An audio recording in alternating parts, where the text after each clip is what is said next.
Agora, na União FM, Papo de Mercado, com Larissa Brito. Oferecimento Gran Gusto. Viva novos sabores. Celebre bons momentos. Acesse @empório_Gran Gusto. Muito boa noite, queridos ouvintes da 105.3. Sou Larissa Brito, a gente está começando mais um Papo de Mercado aqui na Rede União. Esse nosso encontro semanal, onde sempre recebemos histórias inspiradoras de empreendedores aqui da nossa região. E hoje eu estou recebendo o Felipe Schmidt Fleischer, que ele é um dos sócios da Evolgo, que trabalha com reposicionamento de marca, né, com branding. E o Felipe vai contar um pouquinho mais desse mercado para a gente, trazer algumas histórias também. Agradeço demais a tua presença, seja muito bem-vindo à Rádio União. Boa noite, muito obrigado pelo convite. A gente que agradece a tua presença. E, Felipe, eu sempre começo o programa perguntando para as pessoas, né, o que levou a desenvolver a empresa, o que te levou a trabalhar nesse segmento, que eu acho que isso é importante para a gente ter uma noção também, né, porque tudo tem histórias, tudo é feito por pessoas. Mas antes disso, eu queria que tu explicasse também um pouquinho do conceito de branding, né? Para quem talvez não conheça, não saiba muito bem o que é isso. Então, se tu puder explicar um pouquinho e já nos contar tua trajetória profissional, o que te levou para esse momento aí da tua carreira. Legal. Bom, perguntas amplas aqui. A gente pode fazer um programa só sobre isso, né? Bom, o branding, como você falou, é um termo que gera muita dúvida, né? Às vezes gera um pouco de polêmica, inclusive, né? É uma palavra em inglês e muitas vezes aí as definições acabam tendo múltiplas escolhas. Mas em forma de síntese, branding é uma forma de você fazer uma gestão da sua marca para atrair mais pessoas a fazerem mais negócios com a sua empresa, ou com o seu produto, ou com aquilo que você está empreendendo, né? Então, basicamente, marca é a face visível de um negócio, né? É como as pessoas interagem com uma empresa.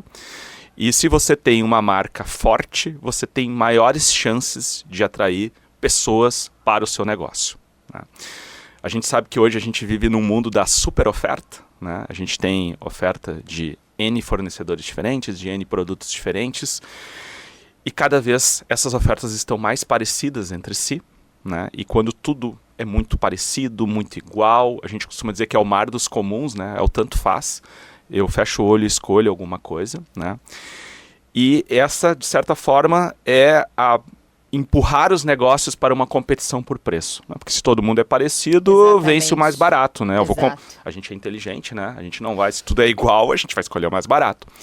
E isso, de certa forma, acaba corroendo os resultados dos negócios, né? E a marca é justamente uma forma de eu me proteger contra isso, né? Vocês já imaginaram a gente chegar num supermercado, né, e fazer lá nossas compras mensais com uma única regra: a gente não vai comprar aquelas marcas que usualmente a gente compra. Aquilo que nós normalmente gastaríamos 30 minutos, 1 hora para fazer as compras, nós talvez vamos perder uma manhã ou uma tarde inteira fazendo as compras. Porque as marcas servem como atalhos para as nossas decisões. E quando a gente tira a marca, a gente perde esse atalho. Então a marca deixa mais tranquilo, deixa mais suave, né? Diminui essa barreira para eu fazer negócios com uma empresa, fazer negócios com uma pessoa, né? E tem muitos produtos que eles ficam conhecidos pela marca, né? Se a gente Exato. fala, por exemplo, usar aqui o exemplo do sabão em pó. Ninguém fala em sabão em pó, é o Omo, né? É. As pessoas não falam em achocolatado, é o Nescau, né? Tem marcas que elas... A marca adquire tamanha força que passa a ser sinônimo de toda a categoria de produto, né? Mas, então, qual é a importância do branding? A importância do branding é justamente essa, é de você ser diferente. Ser diferente não significa ser único. Hoje é muito difícil ser único, né? Ter uma coisa que ninguém mais tem. Mas quando eu sou percebido como diferente, né, eu tenho mais chances de conseguir apropriar valor, eu consigo criar esse espaço na mente das pessoas, eu consigo me blindar um pouco contra essa guerra de preços, eu consigo proteger um pouco mais o resultado da minha empresa e eu tenho uma chance maior de ser escolhido. Eu costumo dizer que a gente não convida estranhos para dentro da nossa casa, né? Dificilmente a gente faz negócios com estranhos, né? Então, a marca é uma maneira de justamente a gente conseguir atrair essas pessoas, né? E o branding são uma série de ações e a palavra tem ING no final, né? É justamente porque ela não termina nunca, né? A marca está sendo feita a cada momento, a cada interação, a cada momento da verdade, a cada ponto de contato. Eu estou ajudando a reforçar aquilo que eu digo que eu sou ou não. Eu estou gerando algum tipo de desconfiança. Então, é uma série de ações contínuas de um negócio, de um produto, com o seu público, para que eles se identifiquem, né? Se sintam atraídos a fazer negócios com você. E há quanto tempo tu trabalha com isso? Puxa vida, perguntas difíceis, né? Muito tempo já, faz muito tempo, né? Eu acho que entra um pouquinho na história da trajetória aí que você falou, né? Eu estudei aqui próximo, tá? Bem próximo aqui da rádio. Inclusive, tem uma ligação com a rádio, porque eu visitei a rádio aqui lá no início da história, né? E no momento que eu tomei a decisão de vestibular, aquele momento difícil, né? De fazer as escolhas, eu escolhi fazer medicina, né? Eu fiz aqueles testes, tudo a ver, testes né? vocacionais, aqueles testes vocacionais que vão direcionando qual é o curso e tal, e fiz medicina, fiz vestibular para medicina, passei, e acabei não cursando, né? Porque eu percebi logo ali nos primeiros dias que não tinha nada a ver comigo e tal. E acabei escolhendo o que popularmente é conhecido como o curso dos indecisos, que é o curso de administração. Né? Se você não sabe muito bem o que você quer, faz a administração, que serve para tudo, né? E aí eu fiz administração, e no curso de administração, eu estudei na URGS, existe um momento próximo do final da faculdade onde você tem que optar por uma das 5 principais áreas, né? E uma delas era marketing, né? Que foi a minha opção. Então você faz o último ano da faculdade focado nessa área. E aí eu comecei depois a trabalhar, né? Depois da saída da faculdade, né? Trabalhei nessa área de marketing e acabei entrando no mundo da consultoria, né? Também sempre com esse foco mais na área de estratégia, marketing, né? Pensando muito essas questões que são críticas para os negócios. E em determinado momento, num trabalho que a gente estava fazendo, a gente percebeu que existia uma ligação, né? Muitas vezes, estratégia de negócio estava descolado da estratégia da marca, né? A estratégia de negócio era feita pela gestão da empresa ou com alguma consultoria, e a estratégia da marca era entregue por uma agência de publicidade ou por algum time de marketing que tinha dentro da empresa. E na verdade, como eu acabei de falar, branding, marca e negócio são a mesma coisa, né? Os dois têm que estar ligados, não adianta eu ter uma promessa linda e do outro lado eu não ter entrega. E não adianta eu ter uma entrega linda de negócio e eu não prometer isso na marca, né? Então é um casamento aqui que precisa acontecer. E nós vimos que existia a possibilidade de um produto, né? E esse produto era unir essa parte de estratégia de negócio com estratégia de marca, né? Que é o produto branding, né? E a partir daí tem uma trajetória que já são praticamente, eu estou falando de 2009, tá falando já de 15, 16 anos nessa área. E assim, se a gente for parar para pensar em recorte histórico, é recente a popularização do branding nas empresas aqui no Brasil. Tu acha que muito vem pelo acesso à informação, pela internet, ou talvez porque seja uma área que está em expansão, tem mais profissionais trabalhando? A que tu atribui, assim, essa... Não é uma popularização, mas é mais conhecido das empresas hoje o branding, né, o conceito. Sim. Eu acho que tem um pouco a ver com maturidade de mercado, tá? Eu acho que muitas vezes os conceitos eles vão ganhando força conforme a necessidade que o mercado sente, né? O mercado brasileiro foi muito tempo fechado, com pouca competição, né? Com poucas marcas estrangeiras, né? De certa forma, um mercado pequeno, né? Até hoje, se a gente pegar qualquer ranking de grandes marcas globais, a gente não vai encontrar praticamente marcas brasileiras nas marcas mais valiosas, né? E já aparecem marcas chinesas, marcas indianas, e as marcas brasileiras não estão lá. Então, culturalmente, eu acho que também tem uma questão de valorização de marca, né? Nós valorizamos muito a questão fabril, indústria, máquina, mas a marca às vezes fica relegada a um segundo plano, né? Então acho que tem vários fatores que fizeram talvez que o branding, que é um tema que já se discute fora do Brasil há muitas décadas, tenha chegado de forma tardia, né? Mas hoje também, eu acho que essa tua leitura é muito interessante, né? A gente entende que está na pauta, é preciso. Muitas pessoas ainda não sabem o que é branding, mas precisam de branding, né? Muitas pessoas fazem branding sem saber que estão fazendo branding, né? Eu não quero falar nada da minha marca, eu não quero posicionar a minha marca. Já foi posicionado. No momento que você não faz nada, o teu cliente está falando de você. O teu concorrente está falando de você. Então, se você não quer posicionar a sua marca, alguém está posicionando ela. E talvez não seja no lugar que você gostaria. Então esse é o cuidado, eu acho que essa é a percepção, né? Acho que está conseguindo agora atingir uma massa crítica de colocar importância nisso. E essa popularização, digamos assim, também tem que ser vista com um certo alerta, porque abre caminho para pessoas, às vezes, não tão qualificadas, que estejam vendendo esse serviço, essa consultoria, né? Hoje a gente vê consultorias super acessíveis na internet e que daqui a pouco a pessoa compra, acha que vai ter um resultado e não vai ter aquele resultado que ela espera, porque não é um profissional habilitado que está ali, né? Tu é professor nessa área, tu trabalha há muitos anos, né? E eu acho que é importante, já que a gente está destacando a relevância do cuidado com a marca, ter esse cuidado no buscar um profissional, né? Porque esse é um cuidado que serve para todas as empresas, né? Todos os níveis de empresa. Então, que dicas tu dá, assim, nesse sentido? Boa. Essa é uma questão que a gente enfrenta diariamente, né? Eu sempre lembro de uma frase do Warren Buffett, um dos homens mais ricos do mundo, né? E tem uma estratégia muito própria de investimento. E uma vez perguntaram para ele, tua estratégia é bem sucedida, né? Tu é bilionário. Por que não tem mais pessoas que seguem a tua estratégia? E ele disse o seguinte, é que ninguém hoje quer enriquecer devagar. Todo mundo quer enriquecer de forma instantânea, que é uma fórmula mágica, né? Que as coisas vão se resolver e no dia seguinte, né? Tudo vai acontecer, como se fosse uma chave geral, assim. Eu liguei a chave geral, iluminou tudo aqui, né? E a gente alcançou o sucesso e a riqueza, né? E a gente sabe que as coisas não são assim, né? Então, acho que esse é o primeiro ponto. Não existe fórmula mágica, né? E tem muita gente vendendo fórmula mágica. Tem fórmula do sucesso, prometendo riqueza instantânea, prometendo, enfim. Tem uma frase que é polêmica, mas eu acho que vale nesse sentido, que diz que é o seguinte, todo dia pela manhã, um esperto e um idiota saem de casa, né? Se eles se encontrarem, sai negócio. Hoje, com a internet, não precisam mais se encontrar, né? Sair de casa. Não precisam sair de casa mais. Eles vão se encontrar com certeza e vai sair negócio, né? E é o que a gente vê em alguns casos. Você falou sobre um ponto importante, né?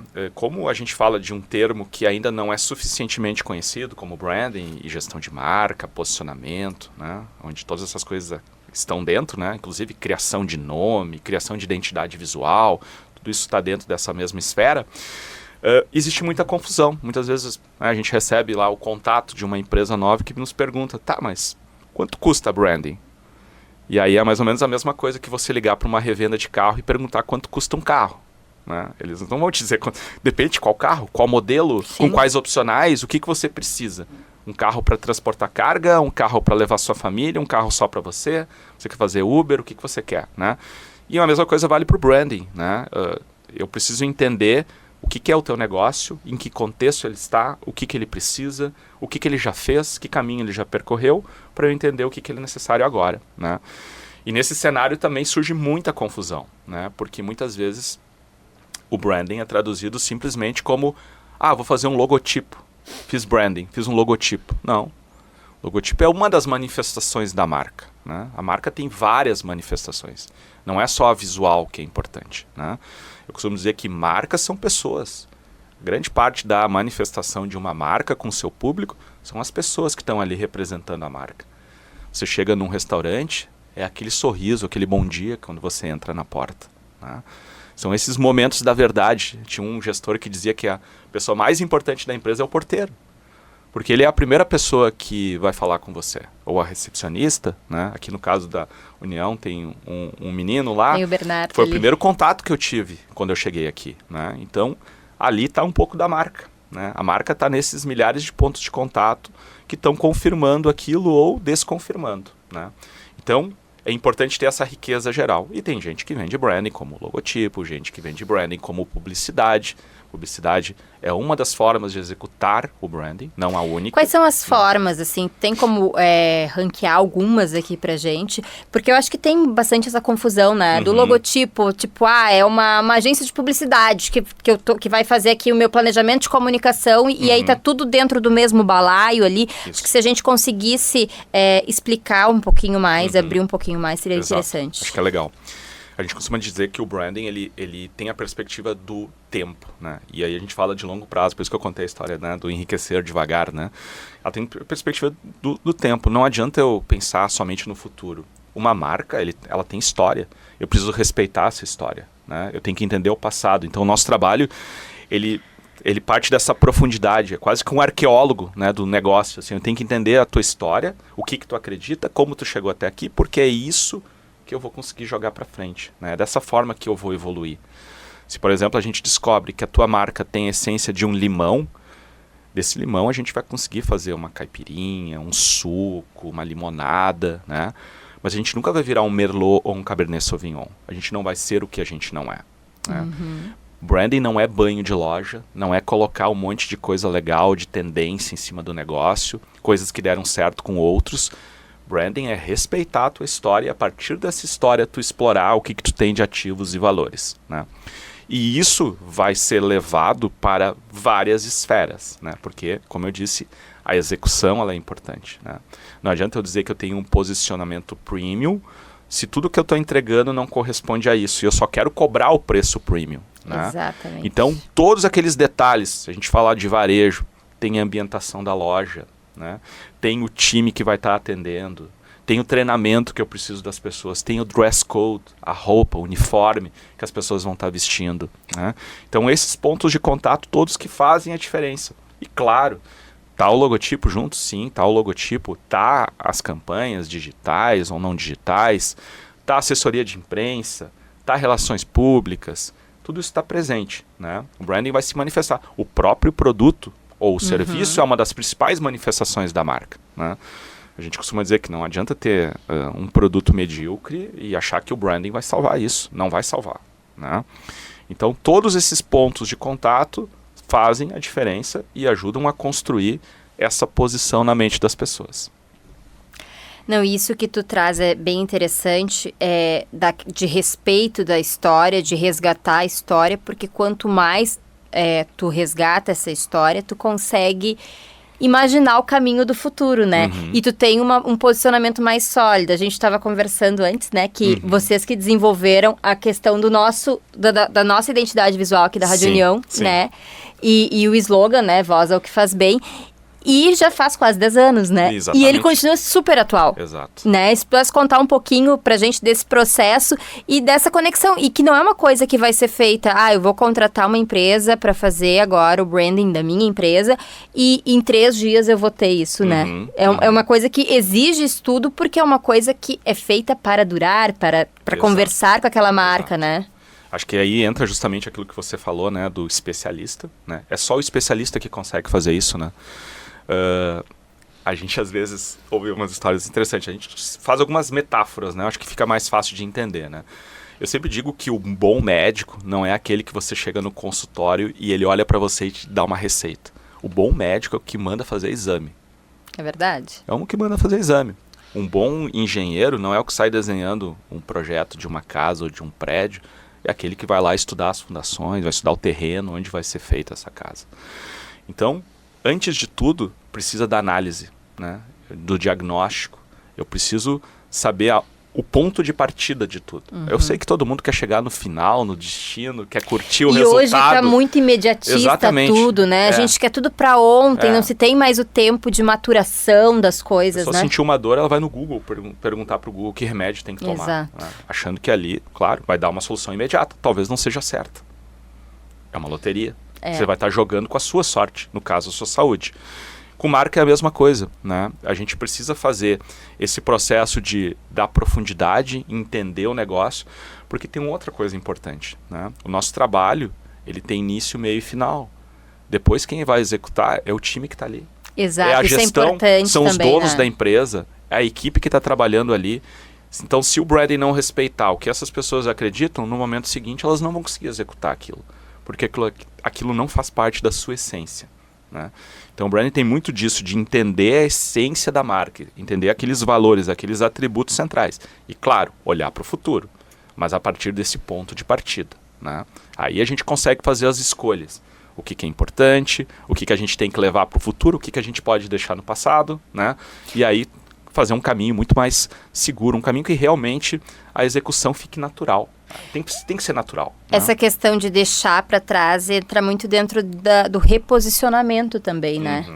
Porque às vezes a gente tem uma trajetória, a gente enfim, veio até aquele momento de determinada forma, mas quer modificar, quer atingir um outro público, quer ter um reposicionamento, né, dessa marca. Então, também é importante essa questão. Às vezes a gente pensa em branding para empresas novas, né, que estão nascendo, criação de nomes, que é uma coisa que também a gente faz na Evogo, né, marcas que estão começando, que é uma obrigação, né, precisa batizar a marca, precisa criar uma identidade visual, precisa criar uma história, um posicionamento, né, mas, como tu disse, tem muitas marcas que precisam se reposicionar, né, o próprio caso da União, né, quando a gente fez o trabalho, a União já tinha uma larga história, né, a gente está falando aí de União dos anos 80, né? Completa 45 anos agora. Já tinha 35, 34 anos de idade, né? Então, o trabalho tem que justamente respeitar essa história e olhar para o futuro, né? Bom, qual é o caminho que a gente quer traçar, né? Então, branding não é só para marcas novas. Marcas que também têm história, marcas muitas vezes que não estão conseguindo comunicar corretamente para o seu público a sua mensagem, marcas que estão começando a achar que estão ficando parecidas com seus concorrentes e começam a ter essa dificuldade de fazer negócios e muitas vezes, como eu disse, né, acabam recorrendo ao preço, que é onde o preço, a gente costuma dizer, a guerra do preço é aquele ralo, né, que vai escoando todo o teu lucro, né? Porque no final da história só um vai ter o preço mais baixo, né? E os outros não vão ter. Então, o branding se encaixa em várias situações de marcas que estão precisando fazer esse alinhamento interno, melhorar a sua comunicação, melhorar o seu discurso, ter orientadores claros de como querem conduzir os seus negócios. Eu acho que até para exemplificar de forma bem objetiva, bem clara, que quando a gente fala do trabalho desenvolvido aqui para a Rádio União, a gente não fala de um logotipo, né? Enfim, tem também um logotipo. Exato, né? Tem também a questão das cores, né? O slogan, mas também fala de um reposicionamento até da própria programação, exato, né? Exato. Enfim, de eventos. Então, é muito além daquilo que a gente... que algumas pessoas vendem por aí, né? Sim. Muito além. E são coisas que a gente já executa aqui há 10 anos na rádio, né? Um trabalho de branding, ele tem uma série de recomendações, né? E essas recomendações são justamente para deixar tangível, né? Perceptível no público, tanto o público interno que trabalha na marca, quanto o público externo que consome a marca, que aquela mensagem está sendo entregue, né? No caso específico aqui da União, que você citou o exemplo, né? A gente está falando aqui de um caso histórico já, né? Quase 10 anos, mas várias recomendações, né? Justamente porque, fazendo uma breve recapitulação, quando a gente está sufocado, às vezes, né? De informação ao longo do dia, hoje a informação é instantânea, né? O negativo, às vezes, acaba ocupando espaço, porque o negativo vende, chama atenção, né? A gente é bombardeado com várias notícias tristes ao longo do dia. E gera mais interesse. Às vezes a gente mesmo acaba escolhendo clicar, escolhendo exatamente. ler, né? E aí, para fugir desse mar dos comuns, né, que a gente falou, o conceito central do trabalho de posicionamento da União era justamente trazer essa visão positiva, essa visão otimista, né? Essa visão que consiga equilibrar melhor isso, né? E tanto a identidade visual, quanto o próprio slogan e a programação que você falou, né? Ou seja, pegar esse lado positivo das coisas, pegar esse lado positivo do mundo, dar essa injeção de felicidade, de otimismo na vida das pessoas, né? Então, justamente esse é um papel importante. E você identificou bem. Isso envolve todos esses pontos de contato, os eventos, a forma como os comunicadores interagem com o seu público, tudo isso ajuda a contar essa história. Esse próprio programa também é uma forma de trazer histórias de empreendedores, histórias de empresas, de marcas, que trazem a sua visão a gente sempre tenta dar voz ao que faz bem, né? Na própria programação, quando a gente tem ali o União News, a gente procura... Claro que às vezes existem notícias que precisam ser dadas, né? Que não estão dentro dessa proposta, mas a gente sempre procura notícias que são aquelas notícias que vão deixar as pessoas, no mínimo, mais felizes ou que não vão baixar ali aquela energia. E aí a gente está falando de um trabalho que foi desenvolvido há 10 anos atrás e que hoje eu, enquanto comunicadora, sigo aplicando, né, no dia a dia aqui da rádio, quando eu busco notícias, quando eu comunico com o meu ouvinte, né? Exato. Então a gente consegue entender que o branding causa uma espécie de transformação de marca e negócio, né? Não é meramente algo cosmético, né, de mudança visual, né, mas é algo que efetivamente mexe com todos os detalhes, todas as ações que são importantes para aquela empresa ou para aquele negócio. E tu, enquanto professor, assim, universitário, né? Tu vê que as pessoas estão se interessando bastante por essa área, tu vê que vem uma leva aí de profissionais mais atentos para isso. Como que tu vê essa procura? E, de certa forma, a gente hoje vê, na questão da educação superior, assim, um certo declínio na busca, né? Porque hoje tem muitos cursos livres que as pessoas acabam fazendo, cursos online, que aí é uma outra questão bem problemática, mas, assim, como que tu vê essa nova gama aí de profissionais que está vindo para essa área? Uma pergunta também que daria um programa inteiro para a gente falar sobre educação, né? Eu não sou um especialista, né, no mercado de educação, mas algumas coisas que eu observo. Tem tua percepção ali de sala de aula, exatamente. Né? Você já disse uma delas, né? Eu acho que a pandemia acelerou esse processo da educação à distância, né? Por motivos óbvios, né? Mas talvez a gente tenha passado do ponto, né? Acho que todo mundo tem experiência de educação e sabe pesar bem isso, né? Uma parte importante de uma experiência educativa é justamente a interação entre as pessoas, né, em sala de aula, né? Você aí faz networking, você tem novos amigos, às vezes nascem parcerias de negócio na sala de aula. Que eu sempre digo assim para as pessoas, quando a gente entra nesse assunto de educação de ensino superior, eu sempre digo que a vida profissional da gente começa dentro da sala de aula. Todos os estágios que eu fiz, eu fui indicada por professores. Exato. Porque eu tinha um bom desempenho em sala de aula. Então, as pessoas precisam entender que não é só o conteúdo. Não é o conteúdo. Vai muito além disso, né? Vai muito além disso. E o EAD, de certa forma, ele perde um pouco dessa interação, né? Ele gera uma certa frieza, né? Normalmente a sala de aula é um momento, obviamente, mas tem um momento antes da entrada da sala de aula, tem um momento depois, tem um momento do cafezinho, né? Ali que as ideias acontecem, as conexões acontecem, né? E isso se perde, né? Se perde no EAD. Então, eu acho que, de certa forma, né, a minha leitura externa, o EAD explodiu, as próprias instituições de ensino físico em sala de aula viram isso como uma oportunidade, porque aí as fronteiras, né? Eu não preciso mais atender um aluno da minha cidade, da minha região, eu consigo atender o Brasil inteiro. Só que ao mesmo tempo, os outros também conseguem, né? Porque tu borrar as fronteiras, né? Cada um pode atender todos os mercados. E hoje eu consigo estudar, sei lá, numa universidade americana, estando no Brasil, né? Ou seja, a concorrência que antes era com aquela universidade da cidade vizinha, agora é a concorrência com o mundo, né? E isso, de certa forma, esvaziou, né, as instituições, né? A gente vê, tem números aí que são divulgados a todo momento, a dificuldade de captação de novos alunos, né? Aí tem vários prédios que viraram elefantes brancos porque não tem mais aluno para colocar em sala de aula. E o outro fenômeno que eu observo, que eu vejo também com um certo cuidado, né, é a mistura entre entretenimento e educação. Exato. Né?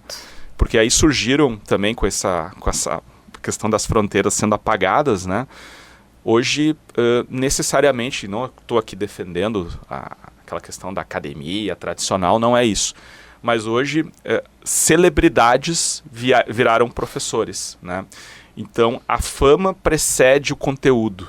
Não, e aí vendem cursos em larga escala, com conteúdo generalista, que tu não tem aprofundamento algum. Exatamente. Aí forma um profissional meia boca, né? Sim. E aí todo mundo perde, o mercado perde, porque aí quando tu vai apresentar o teu produto, que tem todo um embasamento teórico, de experiência, de estudo, às vezes tu vai concorrer com uma pessoa que não tem essa formação, exatamente, né? E aí a gente está perdendo justamente isso, né? Essa bagagem, essa profundidade, porque de certa forma, virou um espetáculo, né? A educação, em alguns casos específicos, né? Celebridades, né? Da mídia ou das artes, né? Para se chamar assim, participando de cursos, participando de eventos, né? Sendo muitas vezes a forma como eu capto alunos, né? Utilizando essas pessoas, porque tem uma fama, tem uma penetração muito grande no público, acabo captando esses alunos. Mas que tipo de entrega eu estou fazendo do outro lado, né? Que tipo de aluno eu estou formando, né? Que tipo de informação está acontecendo lá, né? Eu tenho um pouco de dúvida sobre isso, tá? Eu acho que a gente passou também do ponto nesse sentido. Eu não estou sendo contra totalmente isso. Acho que tem um valor de atrair as pessoas, sim, mas eu acho que está faltando um pouco dessa... ele é bacana. O case é importante. A gente vai falar de case no próximo bloco. O case, mas assim, case único também não faz profissional, né? Case único não é o que vai determinar a eficiência a ponto de tu estar formando outras pessoas para trabalhar nessa área. E isso gera uma incerteza para o próprio mercado, porque eu tenho uma empresa, eu quero contratar um serviço de branding. Daí eu tenho ali 2 opções. Eu tenho a Evogo e eu tenho o profissional formado pelo curso online, né? Bom, o assunto aqui está rendendo muito, a gente tem que ir para o nosso intervalo comercial. Na volta a gente vai continuar, a gente vai falar de case, como a gente já antecipou aqui, a gente vai falar de case, a gente vai continuar falando. Estou conversando hoje com o Felipe Schmidt Fleischer, que é um dos sócios da Evogo. Quem está acompanhando pelo rádio, quiser acompanhar também por imagem, lá no YouTube da Rádio União, no canal oficial tem o vídeo. Quem quiser acompanhar toda a conversa, pegou na metade, também pode acompanhar por lá. A gente vai pro intervalo rapidinho e já a gente volta.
Papo de Mercado de volta nessa segunda-feira, um baita papo de mercado mesmo, porque a gente está analisando bastante aqui o mercado de branding. Estou conversando hoje com o Felipe Schmidt Fleischer, ele é um dos fundadores da Evogo. A gente já falou até de mercado da educação nesse sentido, né, Felipe?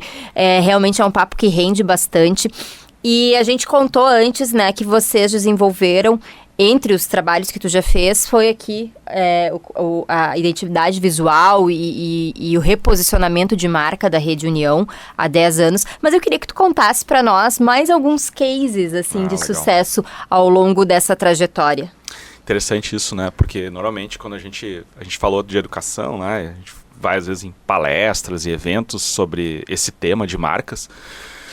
Uma das reclamações, às vezes, dos profissionais que assistem, dos alunos, puxa, esse pessoal só traz exemplo de marca gigante, né? Fala só de Coca-Cola, de Nike, de Apple. É muito fácil falar sobre marca assim, né? Eu quero ver exemplos de marcas do meu segmento, marcas que têm o mesmo tamanho que eu, marcas que vivem o mesmo mercado que eu estou, né?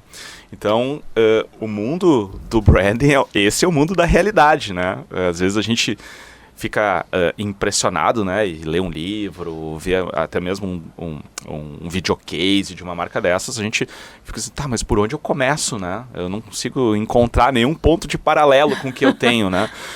Então, o mundo real é diferente. Realmente é interessante a gente falar sobre case, porque parece muito fácil, né? A gente vender uma grande marca. Agora, como eu faço com uma marca menor? Como eu faço com uma marca que atua de forma regional? Como eu faço com uma marca que faz um produto que não é tão sexy, não é tão atraente, né? Eu preciso de branding também, né? Então, o branding funciona para diversas situações e para diversos mercados diferentes. Vou contar um pouco aqui alguns casos ou cases, né, de projetos que a gente realizou, né, que falam um pouco sobre isso, né. A gente atendeu um tempo atrás, né, uns 3 ou 4 anos, uma empresa de São Paulo que é um dos líderes de fabricação de calçados. Né? Estou pensando, calçado, legal, moda. Não, eles são especialistas em fazer calçados de segurança, que são aqueles calçados usados por profissionais de diversas áreas, né? Faz parte do EPI, né? Exatamente, do EPI, o eletricista, o cara que está lá numa plataforma de petróleo, né? O cara que usa dentro de uma fábrica, né? E aí, como se faz branding, como se deixa uma marca interessante, né? Num segmento que é igual, né? É quase que feio por natureza, né? Porque quem olha para um calçado de segurança parece aqueles patinhos feios, né? Como é que eu me destaco nisso, né? E quando a gente vê que todo mundo é igual, que todo mundo fala a mesma coisa, aí que estão as oportunidades, né? De sair fora desse mar dos iguais, do mar dos comuns, né? E a gente foi, né, investigando caminhos possíveis e a gente encontra sempre um caminho possível. Em todos os negócios existem esse caminho possível. E a gente tem que olhar para o inimigo muitas vezes, né? Quem é que é o inimigo? Quem é que incomoda a vida daquele cliente, né? E calçados de segurança é justamente aquele calçado que você usa no seu trabalho, né, que você precisa usar como um EPI, mas no momento que você para de trabalhar, você tem que tirar urgentemente ele, né, porque senão você vai passar vergonha na rua, né. Então a gente identificou justamente esta lacuna que o mercado existe. Por que um calçado de segurança não pode ter design? Por que um calçado de segurança não pode ser bonito? Para que você possa sair do trabalho e possa ir em algum lugar usando ele ainda, né, sem ter que trocá-lo, né? Então aí está justamente essa oportunidade de mercado. Obviamente que o branding não é só uma mensagem, não é só um logotipo, né? E esse trabalho foi feito por uma empresa, acho que a gente pode falar nomes de empresa? Pode, né? claro. Trabalho para uma marca chamada Bracol, né, do interior de São Paulo, mas que vende no Brasil inteiro. E queria justamente encontrar esse espaço, né, para sair fora desse mercado, né, desse mercado igual entre si.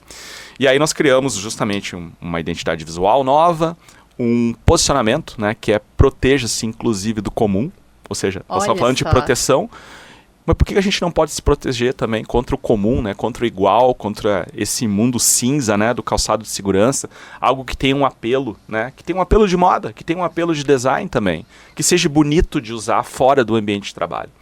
E, obviamente, isso que impactou toda a linha de produto, né? Todo o desenvolvimento dos calçados, né? Eles estão lançando ao longo dos anos, desde que esse trabalho foi feito, novas linhas de produto justamente para que essa proposta toda seja entregue para o público, né? E assim a gente consegue se destacar, né? A gente consegue trazer uma mensagem que consegue ser explorada em diversos sentidos diferentes. Né? Muito legal, e aí a gente consegue ver a aplicabilidade na prática, né? De uma coisa comum, né? Que é um calçado de segurança, que talvez a gente não se atente tanto para isso, talvez por não usar, mas que é uma dor que quem usa tem, né? Eu acho que vai muito disso também, de conseguir entender as dores, né? Do mercado, de conseguir entender esse processo. Exato, entender essas lacunas, né? E entender, sobretudo, não adianta eu prometer uma coisa que eu não consigo entregar, né?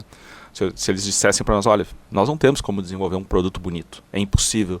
A gente não tem como botar moda dentro de calçado de segurança, impossível.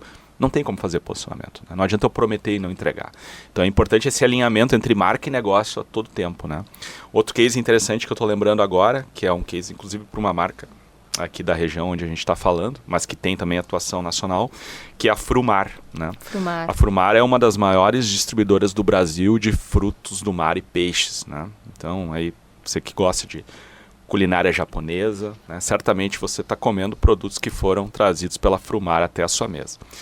Só que a Frumar vende tanto para o dono de um restaurante, né, o dono de um hotel, de uma rede de gastronomia, quanto para o consumidor final. Né? Vende no autosserviço, produtos também, supermercados e tal, para o consumidor final.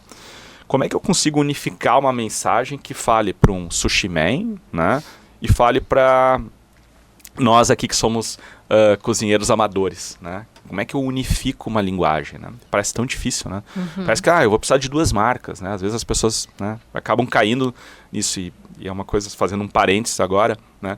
Não tem coisa mais difícil do que construir uma marca, mais difícil que construir uma marca é construir duas marcas. Exato. Né? Então toda vez que você puder fazer com que a marca que você tem consiga abrigar mais produtos e mais serviços, é a decisão mais inteligente. Tem momentos que isso não é possível, mas antes de verificar a criação de uma outra marca, sempre vale ver se essa marca atual não tem essa condição de estar abraçando, de aportar outros negócios. Né? No caso da Frumar, justamente a decisão era uma marca só, mas essa marca precisa conversar com públicos diferentes. Qual é o grande objetivo que tem, independente se você é um cozinheiro amador ou um chefe de um grande restaurante, né? Você precisa, de certa forma, encantar as pessoas para as quais você está cozinhando. Seja lá no seu final de semana, com os amigos, ou seja, no salão de um restaurante.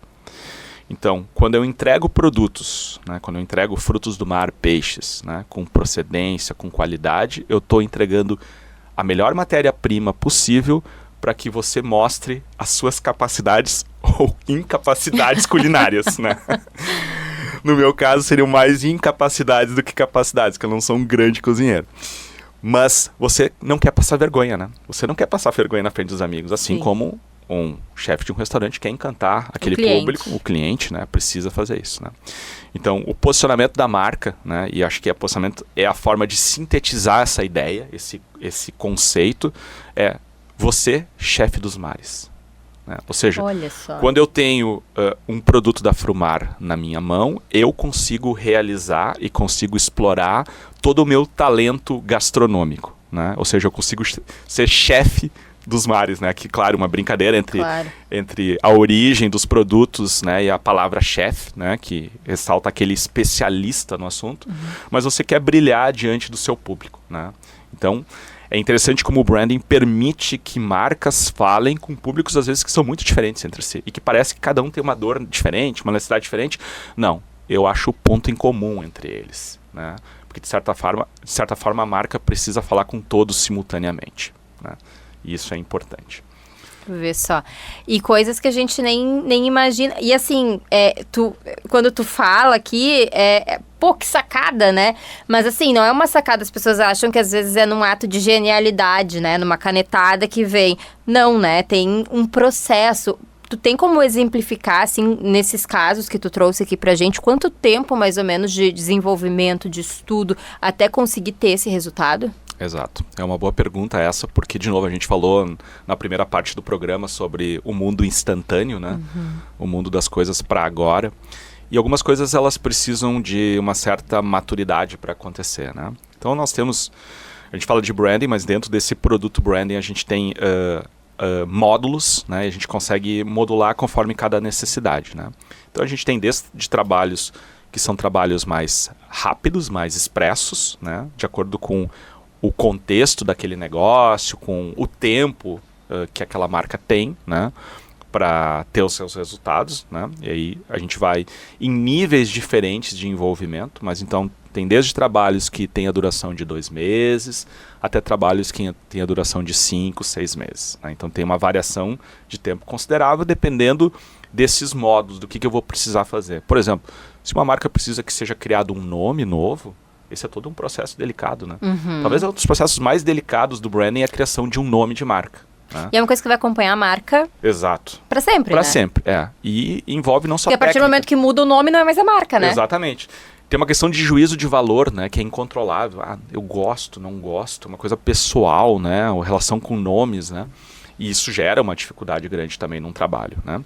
Então, por exemplo, vamos pegar um exemplo de um trabalho de branding de 2 meses. Nesses 2 meses, a gente faz, no mínimo, 3 reuniões com o cliente. E essas reuniões não são assim, eu faço uma reunião quarta, outra quinta, outra sexta. Não. É justamente elas têm que ter um espaçamento entre si, porque tudo que está sendo decidido precisa ser amadurecido. Não adianta eu acelerar alguma coisa e alguma decisão for tomada de maneira intempestiva, né?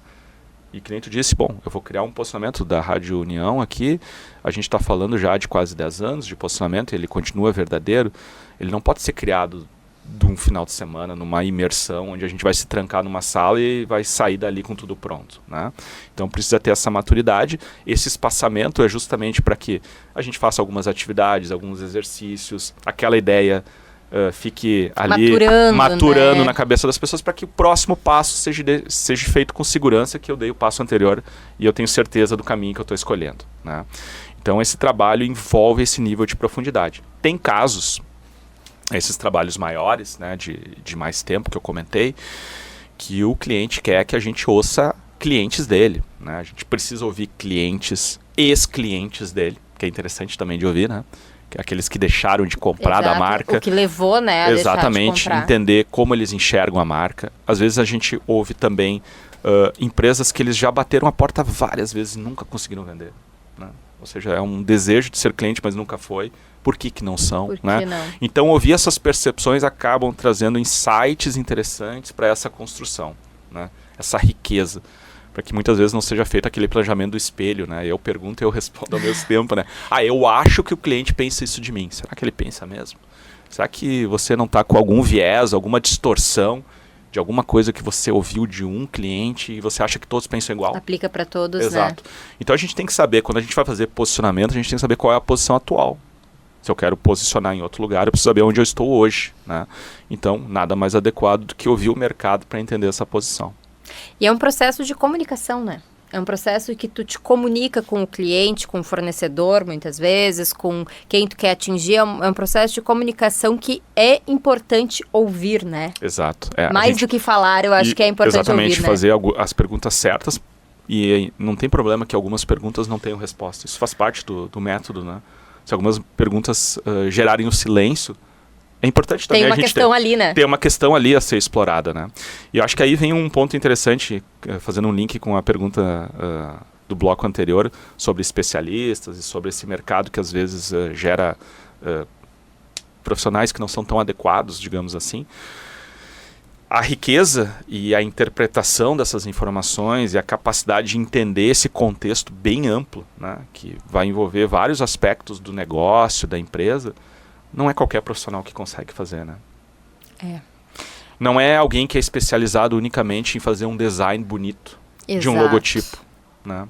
Às vezes um profissional que tem essa capacidade técnica e artística não é a pessoa que vai conseguir conversar com o cliente ou o ex-cliente para extrair informações importantes, né? Então essa riqueza, essa bagagem cultural necessária para fazer esse tipo de movimento envolve um profissional que tem uma qualificação e uma capacidade. E como que vocês fazem isso, assim? Porque eu acredito que seja uma equipe, né? Porque exatamente envolve a questão das perguntas, de conseguir entender, de conseguir desenvolver daqui a pouco a identidade visual. É uma equipe? Quantas pessoas mais ou menos envolvidas nesse processo? Sim, é uma boa pergunta, né? Porque isso também é uma frustração que acontece às vezes em trabalhos e a gente ouve isso de clientes, né? Poxa, no dia que vieram vender, veio todo um time aqui, né? Os donos da empresa e tal. E aí, quando começaram o trabalho, mandaram uma equipe júnior, assim, que, tipo, não tinha experiência suficiente para executar, né? Então, na Evolgo, a gente tem um princípio de que o time que vende é o time que faz o trabalho, né? Então, eu, como sócio, me envolvo diretamente nos projetos. O meu sócio, Gilney, que faz a parte de design, se envolve diretamente nos projetos, né? A gente participa das reuniões. Não que a gente faça tudo sozinho. A gente tem uma equipe que trabalha conosco. Mas para justamente dar essa segurança para o cliente, exato, a gente assume, né? É um trabalho bastante manual, né? Que envolve gente, né? Envolve, agora a gente mesmo está falando, né? Conversar, ouvir, perguntar, entender, e interpretar. É importante essa troca, né? Porque às vezes a gente tem uma percepção, outra pessoa tem outra, né? Vai muito das bagagens, das vivências, né? E hoje, né, em tempos de inteligência artificial, onde as coisas são resumidas pela inteligência artificial ainda, a gente começa a perder algumas coisas, né? Algumas habilidades, fios, né? Porque muitas vezes a linguagem nem é verbal, né? A inteligência artificial não vai perceber isso, né? A linguagem não é verbal. Você está numa reunião, você percebe os movimentos, a forma como as pessoas reagem, né, àquilo que você está conversando, a forma como elas expressam a resposta, o tom de voz, né? Tudo isso passa em branco se a gente tivesse lá uma inteligência artificial ouvindo tudo e transcrevendo. A troca de olhares. Exatamente, né? O momento do cafezinho que a gente falou antes, né? Que muitas vezes ali algumas coisas se revelam. Então, o time sênior se envolve, nós temos uma equipe que nos ajuda em algumas etapas bem definidas, né?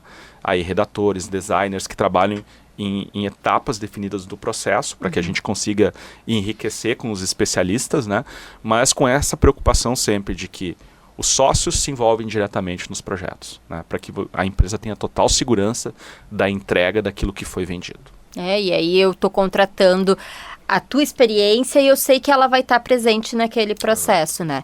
E hoje o cliente, daqui a pouco o ouvinte que está aqui ouvindo, pensando, eu preciso fazer isso, eu quero reposicionar minha marca, ou eu preciso criar uma nova identidade para minha marca, enfim, como é que ele faz? Ele quer procurar a Evolgo, qual é o processo, como ele acha vocês e o que ele pode esperar, assim, de um processo inicial? Boa pergunta, né? Eu espero que seja fácil nos achar, né? Digitar Evolgo aí no Google, né? Se a gente seja encontrado, mas é evolgo.com.br, é o nosso site. Evolgo bem como a gente fala, né? Exatamente, redes sociais, né? É uma forma também, né? Das pessoas nos acharem, né? Ali no site vai ter, inclusive, ali já o contato direto para falar com a gente por WhatsApp, né? Essa é outra coisa, não é um robô que vai falar com vocês, tá? É a gente isso mesmo, é tão importante. É a gente mesmo que vai falar com vocês. E o primeiro passo, né, quando a gente recebe um contato, é justamente fazer algumas perguntas iniciais para entender qual é a necessidade, o que já foi identificado, né, o momento atual do negócio e da marca. E a partir disso a gente consegue identificar qual produto seria mais adequado, né, qual modelo do produto. E aí a gente marca uma apresentação com uma proposta, né? Isso tudo não tem custo algum, né? Essa etapa toda de prospecção é uma etapa que faz parte do jogo comercial, né? De entendimento da realidade da empresa, e a gente mostra o nosso método, mostra um pouco mais do que significa branding, de como isso impacta nos resultados dos negócios, né? Alguns cases, geralmente seleciona alguns cases que estão um pouco mais vinculados à área, né, daquela empresa, para ela sentir segurança também. E obviamente, daí a decisão passa a ser do empreendedor, do empresário, né, do gestor, se quer levar adiante ou não. E lembrando que isso é importante para todas as empresas, né? É importante para todo mundo. Eu sempre digo que no caso específico nosso, assim, antes de vender Evolgo, nós estamos vendendo uma ideia, né, de que branding é importante. Talvez ele não vai contratar Evolgo, né? Acontece, faz parte do mercado, né? Mas se ele entender que a marca dele é uma alavanca importante para ele fazer mais e melhores negócios, a gente já está feliz também, né? Porque ele percebeu que marca é importante. E assim como a gente falou, no Brasil ainda, a gente tem um longo caminho, né, para construir marca. Nosso país não construiu marca ainda. A marca Brasil ainda não foi construída, né? A gente aí é um país com super atrações, né? Tem um bom produto, né? Só que a gente atrai muito pouca gente, né? Poucos turistas, poucos visitantes, né, anualmente, com países que têm potencial muito menor, são muito menores do que o Brasil, né? Tem muito menos atrativos e conseguem atrair mais gente. Então, de novo, aquela frustração, né? Tem um largo caminho, né, para a gente começar, né, a trabalhar melhor isso. Felipe, eu poderia ficar aqui contigo mais uma hora no mínimo, né? Mas nosso tempo está encerrando já. Eu agradeço demais a tua presença, a tua paciência de explicar os conceitos. Foi uma conversa muito enriquecedora, tanto para mim e tenho certeza que para os nossos ouvintes também. Mais uma vez, muito obrigada pela tua presença aqui no Papo de Mercado. Eu que agradeço o convite e muito feliz de voltar aqui na Rádio União, né? Muito legal. E vocês que estão acompanhando, caso tenham pego a conversa pela metade, pode ir lá no YouTube da Rádio União, no canal oficial. Lá tem toda a nossa conversa, não só do programa de hoje, mas de todos os programas. Toda segunda-feira fica disponível lá no YouTube. E a gente volta na próxima segunda com mais uma história inspiradora aqui no Papo de Mercado. Até lá! Você ouviu Papo de Mercado, todas as segundas, das 8 às 9 da noite. Oferecimento Gran Gusto. Viva novos sabores. Celebre bons momentos. Acesse @empório_Gran Gusto.